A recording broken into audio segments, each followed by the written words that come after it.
evening, everybody. Welcome to a brand new episode, and welcome to a brand new year. It's 2021, and it's our first episode of 2021, and we're delighted to have you. We're delighted we've all made it to the other side. A little bit later than a start than I would have expected out of the podcast, but hey, you have Christmas, you get married, you start school, you get back to fishing, and things happen. The snowball takes place. It builds and builds, but here we are, and we couldn't be more excited about it. We've got quite a bit on the docket today, and things that we're excited about, and some things that are different, some things that aren't really normal for the podcast if you look at the last 11 months, but things that I think you're going to be excited for nonetheless.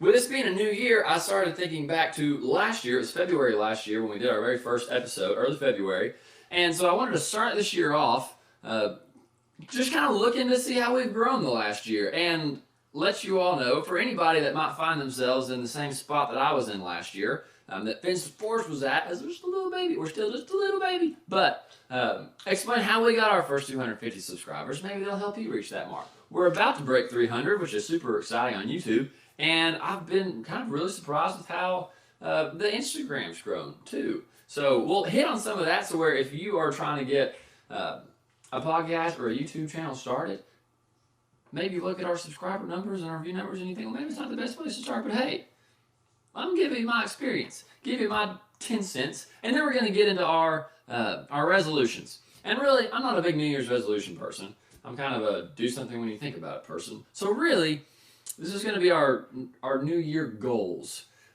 for hunting, fishing, and otherwise. But before we do any of that, we're going to jump into the verse of the day, which is a short one, but it's a fitting one. And I'm a big fan of it.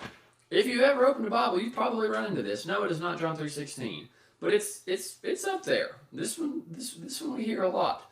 It's from Romans. It is Romans 8:18, and it goes like this. Very fitting. Thinking about moving out of 2020 into 2021, which I'm still not writing correctly on all of the pages and dates that I signed. But here we go. 8:18 in Romans says this: I consider that our present sufferings are not worth comparing with the glory that will be revealed in us. We're only here for a little while. Nothing that we're witnessing is permanent. We're in the temporary, and sometimes we have to keep that in mind. That we sometimes just have to grin and bear it, and know that we, if we're Christians, what we're looking forward to on the other side, that what glory is going to be revealed in us. So, wanted to kick off the new year and a new year podcasts and stories and sharing and adventures with that right there. I thought that was a really, really kind of good first step to take. So, this year, here we go, 250 subscribers. We're at 292 as of 5 minutes ago, and here's my 10 cents on things that we've done this year that have worked, things we've done this year that haven't worked, things we want to continue to do, and things that we don't want to do anymore. And a lot of this has come from, and like anybody, I know that this is a really kind of a popular thing to want to do, is to, everybody kind of wants to be heard and put their shoe in the circle. That's not a saying, but we just made it one. Everybody wants to put their shoe in the circle. And we've been putting our shoe in the circle for about 11 months. It was February last year, early February, when the first Fins to Forest launched. We didn't really have any subscribers on YouTube, maybe 10 or 20. I guess I could go back and look, but this year, it was really never something that I took seriously. I say we, me, a ragtag group of friends, but mainly I'd never really taken seriously trying to put stuff on YouTube. It was the first year of consistently putting content out. On YouTube, we put out 41 videos this year. Thought that was pretty decent. And really, the videos, we didn't start until about March or April. Putting the videos out, we gave the Fins Forest podcast an Instagram page, which is right on the brink of 900 followers, which I thought was phenomenal for the first year. But one of the things that I have kind of referenced, used to look at to try and figure out, what do people want to see? What do people like? How can I, get this off the ground? Believe it or not, there's nothing out there that really applies directly to fishing and hunting and outdoor channels. So that's what I figured I might try to do with this. At least if you're looking for your first 250, maybe you're just getting started. Here's some things we've done that have worked. Here's some things that we've done that haven't worked. Let's reference the list. And as I'm doing this, I'm going to add something else to the top of the list. Do your own thing. Just be yourself. I'm kind of a goofball, and I'm kind of somebody that takes themselves very seriously, but except for the people that really know me, there's probably a whole lot of people, kids in my class, people that I halfway am friends with, people that I fish against that don't really know me, that think they probably don't take me very seriously. Not fishing-wise, but just personality-wise. I'm kind of a goob, but hey, all my friends are goobers too. I figure everybody just kind of puts on a hard face, and they just act like they're tough and know what's going on, and most of the time they probably don't. So, number one, it's kind of overstated, but be yourself. Think back to that poster your second grade teacher had on your elementary school wall. Said, "Only you are you. That is truer than true. There's only you're one out of one. There's no I don't know what I'm saying, but you know what I'm saying. You remember the quote? It was on every elementary school teacher's wall. But it's true. Pretty sure it's Dr. Seuss that said that. Anyways, shout out to the main man. Anyways, all right. First one that I've got written down is this right here. Being consistent has helped a ton. Whether it's on Instagram or YouTube, you just gotta post stuff. Post it all the time. I do not post nearly enough. One of my resolutions is going to be related to that. But a friend of mine, Ross from North Carolina, shout out to RJAlex1 on Instagram. He has had an absolutely phenomenal year on Instagram. He's posting every day. I met him back in May, I think it was. We got together and fished on Cherokee. And back in May, he was, and this is really, this first part of this podcast is just social media specific and things that I've learned over the last year. So if you're not a social media person, I'll have in the description a time marker you can jump to if you want to get to the New Year's fishing, hunting, resolution stuff. But anyways, Ross back in May is over 1,000 followers. I want to say 1,200 to 1,500, somewhere around there. We talked about this in the summer. And now the guy's sitting over 5,000. He posts good content every day. He's in with a couple groups of guys that are in there. They promote each other's stuff, and just being consistent, it's a huge deal. YouTube seems definitely to be a whole lot harder to get started in, to get off the ground, and to get views. But that's the stuff that I've enjoyed the most is getting the videos put out. It can be really frustrating to film. There's been times in years past where I've tried to do the GoPro thing, and I was like, I don't want to fool the batteries. I don't want to worry with running the wires. I don't want yada, yada, yada. But if it's something that you're trying to do, you just got to suck it up and do it. And that's what I've had to do this year. There were times on the James River in our BFL regional where the last thing I wanted to fool with was a GoPro. But it was worth it because the footage that I got was at the end of the day when I had to have a battery charging for a little while. I had to take just a few seconds and swap them out or put on a different mount or something. It's goofy, but in this world we live in where so much of that world and that exposure you can put out yourself and put in front of people, you just kind of have to take the time to do it. So took the time and did it, and that was kind of a big, I'll talk about that in just a second, but I'll come back to the James River, but that was a big turning point for me just in how I was thinking about some of the YouTube stuff. And that was late in the year. That was October. But just being consistent makes a huge difference. I have, right here, I'll show you this board in just a second. As far as consistent posting, 84 posts on the podcast page and 84 posts on my personal page. Not nearly enough. You think you got 352 days a year. No, 365 days a year. I don't know where that came from. You got 365 days, you're only posting 84 times. So definitely room to improve that. And it's kind of like a snowball, it seems like. People start following your stuff and liking your stuff. It keeps getting pushed out more and more. And that's one of those things where it just takes a little bit of effort.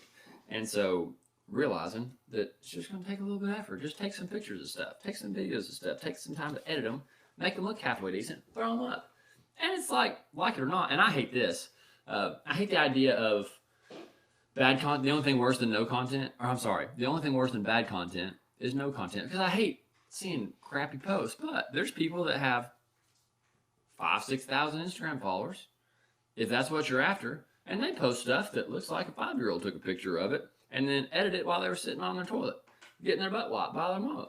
And they post on Instagram and people like it. So be regular. It helps a ton. Well, at least it seems to. All right, let's see. The podcast. What has helped a ton with the podcasts, or not a ton, because we're still very small, but one thing that I've noticed that I have to be sure to do more of this year is having guests on.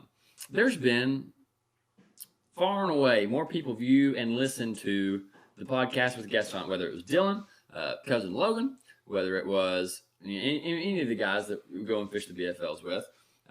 Having other people, not only does it make it more interesting because you're bouncing ideas off each other, you're just kind of playing off of each other's personalities or whatever, especially if it's your buddies, and you know how you get the fun, goofy energy with your friends when they're around.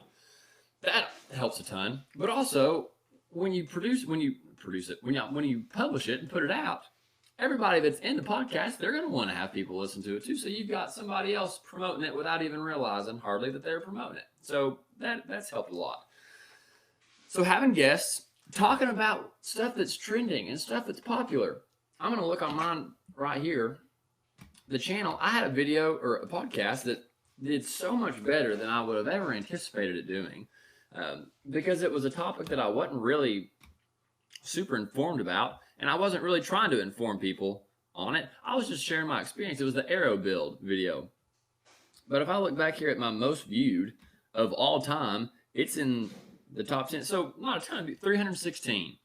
And that was, and that's at 316 right now. It was at 296 earlier today. So I've had, and that doesn't sound like a lot to a lot of people, but to think I've had 30 people watch this today, and it's a month old, but everybody's loving that heavy arrow build, the Ranch Fairy system, and you put that in there. That's a heavy adult arrow build, building them the Ranch Fairy way. You get the keywords in there, it snowballs a little bit, it seems to trend up, and why there would be 30 people that are watching it outside of deer season, I don't know.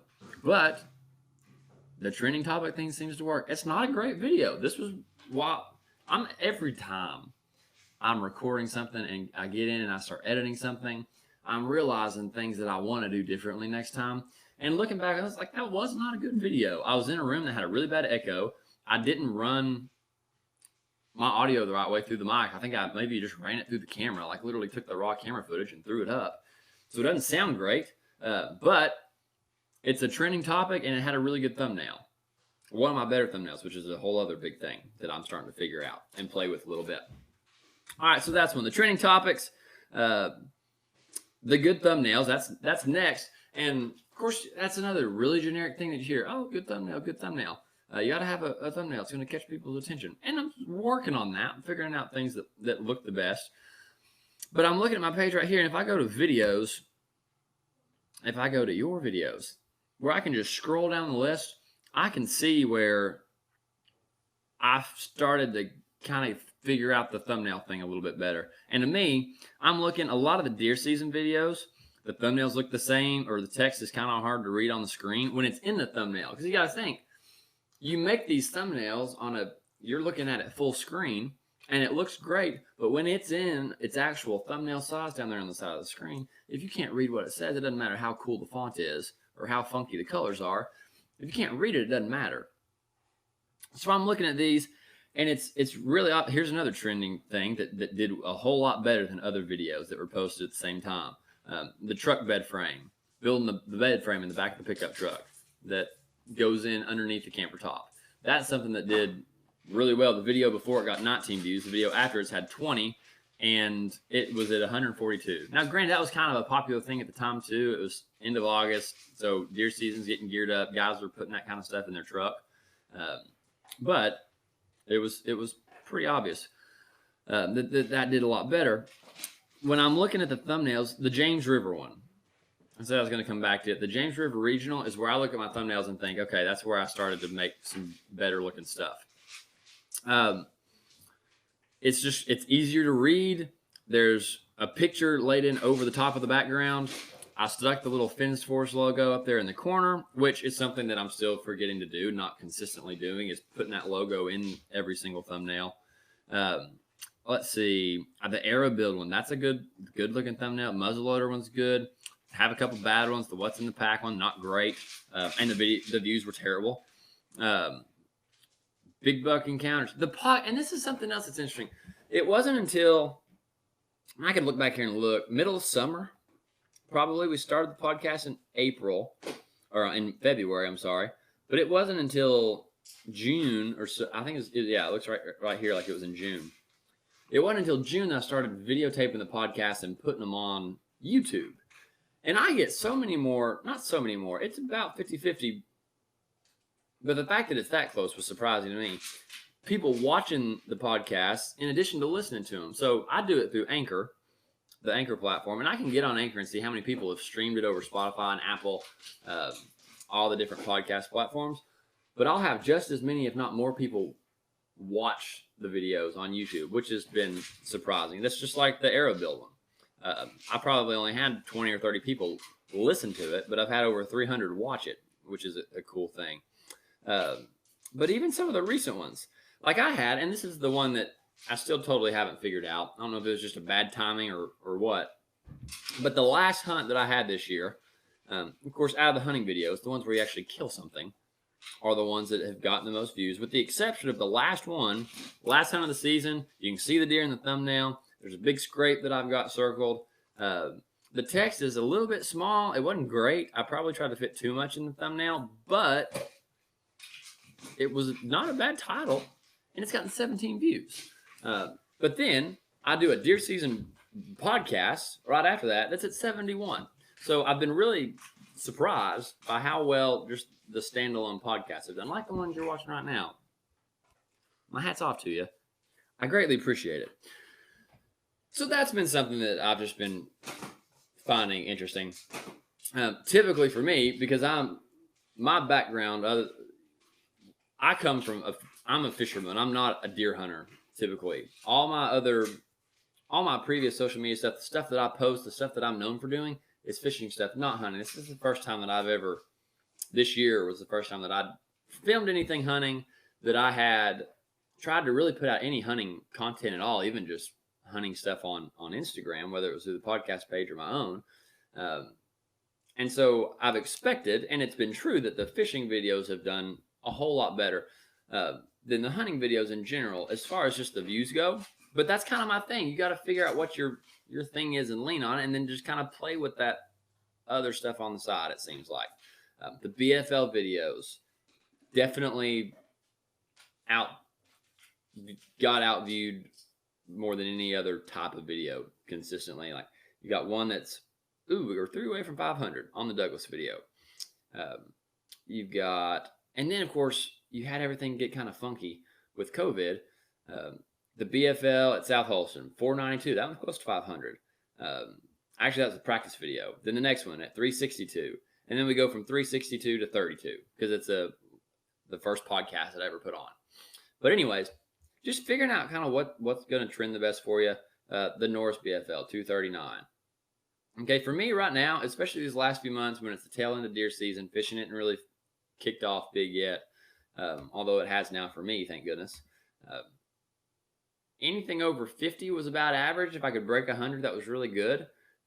And I'm hoping that as we kind of gain a little bit of momentum going into this year, that kind of becomes the norm, being able to break 100. And then next year, we're going to hopefully be breaking 1,000. And maybe before next year, who knows? But let's see. The number one thing, though, and this is, then I'll be off of the media stuff, and I'll quit acting like I'm Gary Vee.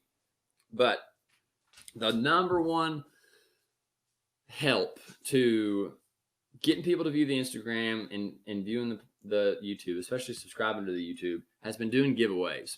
And I'm sure some people think, oh, well, yeah, you're just buying followers. But you do a giveaway. Well, they're following me now. They didn't unfollow me. They're still subscribed to the YouTube channel. And here's the thing about the giveaways. You don't have to give away any of your best stuff. You don't even have to go buy new stuff. If you're somebody like me that you fished your entire life, chances are you can find 20 packs of unopened worms sitting in your boat or your garage somewhere. Put them puppies in a nice little designed order. Throw some jigs and some unopened crankbaits in there. Snap a picture. Winner giveaway. Throw $10 to promote it. Put some hashtags on it. And it's fine. It's ready to go. People will comment on it. I did. And the way that I tie the YouTube into that is, hey, if you subscribe to the YouTube channel and you send me a DM that shows you're subscribed, you get 10 extra entries. The only downside to that is that to be fair, like you should be and want to be, you've got to go through and count all the comments, tally up everybody that has sent you the DMs, and put it on a spreadsheet. But the spreadsheet goes pretty quick. Once you get rolling, it's not bad. This last one that just ended about 30 minutes ago, I just picked a winner on our winner giveaway on the Fins to Forest Instagram page. We had 1,080 entries. Not people. We had 105 people. 105. My fourth grade teacher would be disappointed that I added an "and" to that. Miss York, I apologize. We had 105 people who were entered into it, but by the time you had some of them that had commented 75 times, 89 times, 117, one guy did. Martino, sorry that you didn't win. You definitely put in the comments, and I appreciate that. But you tally up, you've got over 1,000 entries, people getting tagged, people seeing it.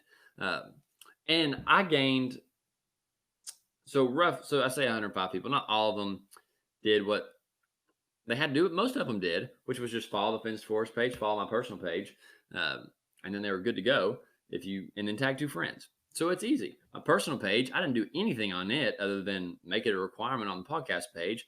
Picked up 60 or 70 followers on there. And then Fins to Forest page picked up 80, 90. And then we got close to 60 more subscribers on YouTube in the last month. So regardless of the fact that you're like, oh, I got to do a giveaway, I got to ship people something. So what? You're getting a ton more.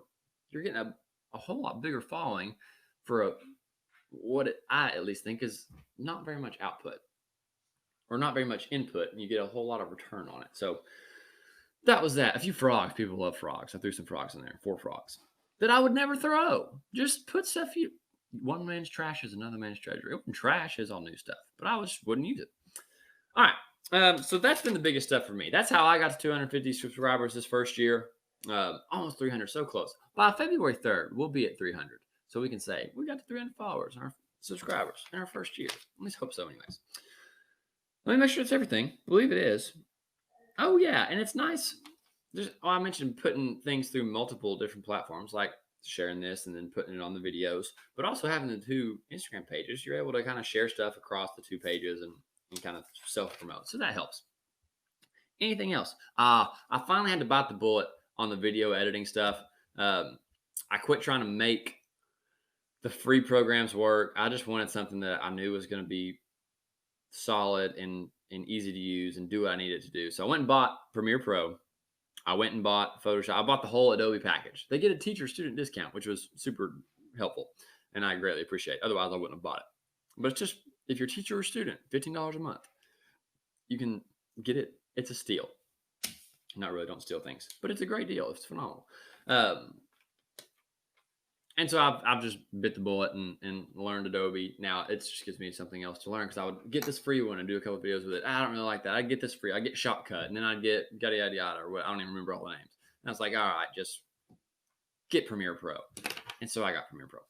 And it's great. I love it. Still learning it. I've only done the last 3 or 4 videos with it. I guess this will be the 3rd video edited with Premiere Pro, but I like it a lot. Enough people that I respect and like and like their content use it. Figured you can't go wrong. All right, so real quick, run through the resolutions. Again, really just goals for the year. Didn't meet all the ones from last year. We didn't qualify for the All-American. Bummer. We didn't kill a deer on public land. Technically, there was one deer that we might have. I don't know where the Corps of Engineer line really is, but I'm not counting that because we accessed it through it was not an actual public land deer kill. But really, I was kind of disappointed in the fact that I didn't hunt public land as much as I had expected to. I just wasn't I never could find any like super fresh sign that I just was crazy about hunting that I wanted to go and hunt, as opposed to going to our own lease.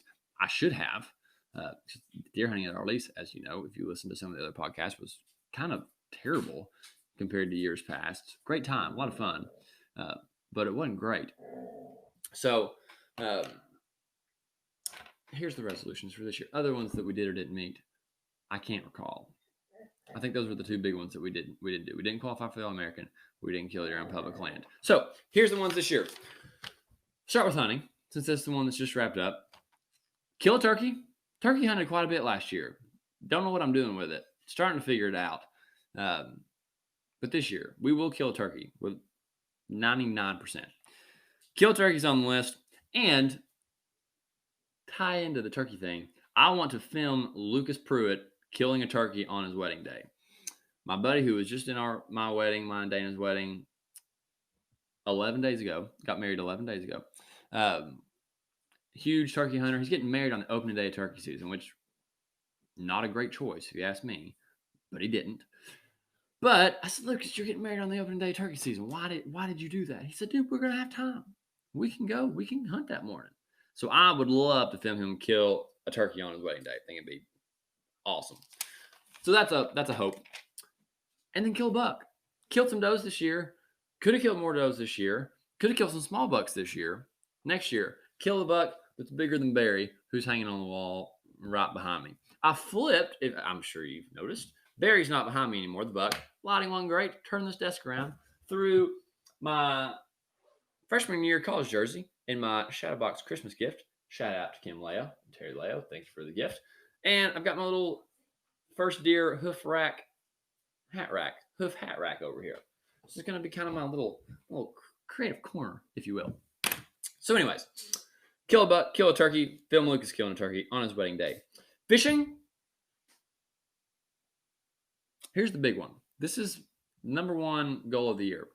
It's January 2021. In January 2022, the plan is to be fishing full time in the year 2022. And to be able to do that easily, I'll need to find some partners. So I've got some plans, and I've got a lot of plans in place, and I'm not going to go into detail with all of them because you probably don't care, and that's not the point. But the number one goal for this year is to find people and businesses that I can partner with that will help make my transition to fishing full time in 2022 more doable. So anybody out there that would take the time to, and seriously, I wasn't planning on saying this, but anybody that's willing to pray for that I would be put in front of the right people, to put myself in front of the right people, to say the right things, to just present myself in a way that would make that possible. I would so appreciate that, because that is the big goal for me for 2021, especially on the fishing. But that's kind of number one overall that we're going to be putting a lot of time and effort into, me and some of the people and that are helping make that happen, hopefully. All right. Number 2 is to win a BFL. Number 3 is to qualify for the All-American. Still a goal, fishing the Volunteers this year, fishing the Morristowns this year. And I'll say this, either win a Morristown or win a BFL. I'd really like to just win both and make it even easier. Those are going to be 2 big goals. And then social media. I'll jump back to the social media thing for one last minute. I've got my little board here, my little idea board. And down here in the corner, I've listed what are going to be the social media goals for the new year. All right, pretty simple, and I'll run through just a couple. Get to 1,000 subscribers and post 100 videos on YouTube this year. I've got some hour watch time and view goals too, but those are the big ones. Get the 2 Instagram pages to 2,000 followers just by posting regularly. Okay, 2,000 for Fence to Forest, 5,000 for my personal page. We were at 2460 at the beginning of the year. We're already to 25 something, 2550, 2560. And then put out 40 episodes of the podcast. Should be super, super easy. That shouldn't be a problem. Have 2,500 plays and an estimated audience size breaking 100. Those are the goals. And if we can be consistent with our content and our posting, I have no doubt we can make it happen. So those are resolutions. I hope you've got resolutions or goals, one or the other. Mosley's goal is to run as many laps around the chair during podcast number 1 as we can. So I'm excited. She's going to make it one more time. But anyways, have a phenomenal 2021. I hope it's already started off well. And yeah, that's it. I do this every time where I get to the end of the video and I think of a way to wrap it up. And I just say, yeah. So that's how we're going to end it. God bless you. Be on the lookout for more content. Everybody that subscribed and watches and listens, I thank you. And yeah, we'll see you next time. We'll see you on the channel.